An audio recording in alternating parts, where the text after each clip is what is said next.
Cinec 2018 in Munich, and I'm talking to Stephen Strong from Quasar Science with his RGB tube with a difference. Do you want to talk me through what you're cradling there? Sure. This is our new rainbow linear LED lamp. As you can see, it's very long and thin. Yep. I've got it on a battery right now. So that's the battery pack, yeah? Yeah, this is just a battery pack. So the good thing about this lamp is that all the power supply is on board. Oh, right. So you really just have to plug it into mains power and you're off and running. You don't need a bunch of other accessories and things like that, unless you want to put it on a battery like I have here. But the other great thing about it is that it's got onboard controls, so we can play with everything from the intensity. Yeah. And then we can change the color temperature all the way from 6000K to 2000K. And that's completely independent white light, so we don't use any RGB to create our white light. Oh, okay. So we have independent amber 2000K and independent 6000K daylight. So we're able to stay on the planking curve really nice and have really great color. We also have plus minus green adjust in the software so that you can, kind of match green shift in any other light. And the other great thing is that it's also, let me go back up to daylight here. The other great thing about it is that it also has RGB color.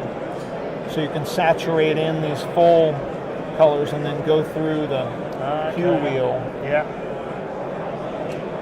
And something that's really nice about having the independent white light for us that's important is with something like, well, let's take it to straight up red, which is probably the most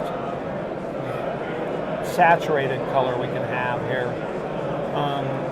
And having the independent white light's great because when you start to desaturate the light, it becomes a nice pastel color. Yes. Yeah. Okay. And you're not sliding off the curve drastically. You get a really full, nice spectrum out of it behind your RGB. Most units that use RGB to create white light have a really discontinuous spectrum, so it has a lot of problems on cameras. So for us, as we desaturate, you don't have any of that problem. The great thing about it too is that it's got DMX in and out hardwired on there. I'll show you guys. And that helps with control. Our legacy lamps didn't have any onboard controls on them, so you had to put them on a dimmer to dim them. Everybody was requesting that we get something with data control because they were sick of using dimmers and all of this stuff. So now you can do a giant rig with these and you don't need any dimmer packs or anything. You just DMX them, chain them through. So they're all daisy chained together and you control it. That's right. And they're 50 watts on this 4-foot size version. So this one is only pulls 0.5 amps on 120 volt and 0.25 on 240 volt. So we get a great, you can rig a ton of them together on one outlet. It's a really great advantage to them. And they're really bright at 50 watts, so that's a great thing too. A couple other things we have is some presets on there, so you can scroll through your white light. And you can scroll through your saturated colors. And then on top of that, we have a little effects engine that will do things like a cop light, or there's our rainbow effect, RGB effect, and then we have stuff like fire. Nice firelight for us here. Excellent. So it is a complete light source. It's a complete light source, with so much more really, because you've got the ability to, like you say, daisy chain. Did they come in other lengths as well? We have a 2-foot, which is a 25 watt, and we have an 8-foot, which is 100 watts. Right. And the 8-foot is really great for lighting backings and big overhead rigs because you get a lot of bang for your buck on that size. Riggability wise, it's nice. So that is the difference, isn't it? That it is that complete light source that can provide all of your lighting. That's right. I mean, we wanted to make something that was slim profile, that didn't have a lot of accessories to power it. It was easy for rigging. We're a Hollywood company. We're all from Los Angeles. The partners in the company are all lighting technicians, gaffers, DPs. So we kind of wanted to make something that was a basic movie light in a low-profile form factor, but had all the traditional control aspects that everybody expects out of a classic BMX fixture. Again, to save on all the extraneous hardware that you need for most dimmable lights like tungsten or stuff like that.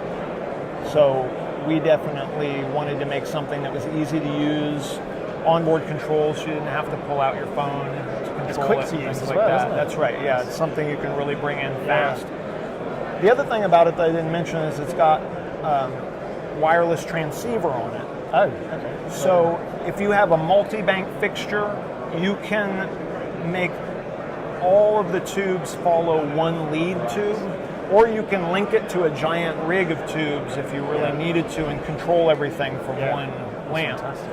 It's key for us because we find a lot of people retrofitting old fluorescent fixtures with them. Okay. So when you have these multi-bank fixtures, the lead follow mode works so that you can change the whole fixture by only changing one light, and that's kind of key. Otherwise, the director of photography would be waiting a long time for you to change the light.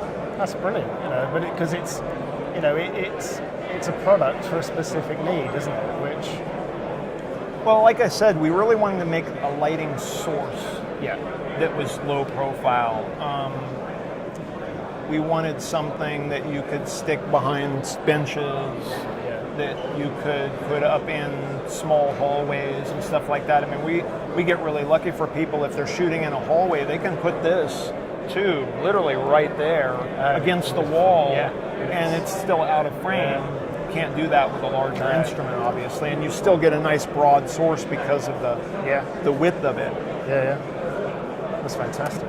I think that's another thing that I'd like to say about it that I like is that it's a little bit deceiving on the actual light spectrum. I'm sorry, with the photometrics that come out of it. Right. Okay. So because it's 4 foot on one angle, it actually acts as a very big soft source. And given it's got a dome diffuser on it, that projects the other light the other way, and it winds up having the effect of a panel light only in a super slim form. Right. So that's been a big advantage for people because we've always been a fairly affordable company. So a lot of what used to be the videographer market, which is now just the main film market, they love the stuff because they can throw it in their car easy, yet they still can get a big source out of it and kind of light with it. So that's something that fantastic. We're proud of. Hopefully you get a lot of interest on the stand, although it's only day one actually of the show. Yeah, that's right. But it's been busy, so I think we'll be all right. A lot of people around. Well, thanks for talking to us, Steve. It's brilliant to see the product, and best of luck for the rest of the show. Awesome, thank you. Cool, thank you.